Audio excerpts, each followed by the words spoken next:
សមត្ថកិច្ចរំដោះជនរងគ្រោះ13នាក់ក្នុងនោះស្ត្រីជាអនិច្ចជន5នាក់ដែលឃាំងក្នុងហាងខារ៉ាអូខេមួយកន្លែងនៅខេត្តកំពង់ធំលោកស្រីឧត្តមសេនីយ៍ត្រីកងគយស្នងការរងនគរបាលខេត្តកំពង់ធំទទួលផែនការប្រឆាំងការជួញដូរមនុស្សនិង Gender និងសម្របសម្រួលនីតិវិធីពីសាលាដំបងខេត្តកំពង់ធំកាលពីថ្ងៃទី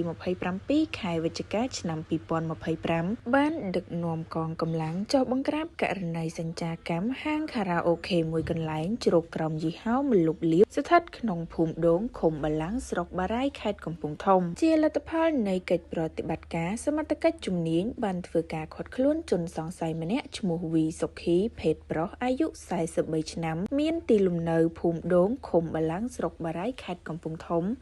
ដែលជាម្ចាស់ទីតាំងព្រមទាំងរំដោះជនរងគ្រោះបានចំនួន8នាក់ស្រីអនិច្ចជនចំនួន5នាក់ករណីខាងលើនេះសមត្ថកិច្ចជំនាញកំពុងកសាងនីតិវិធីដើម្បីបន្តចាត់ការតាមផ្លូវច្បាប់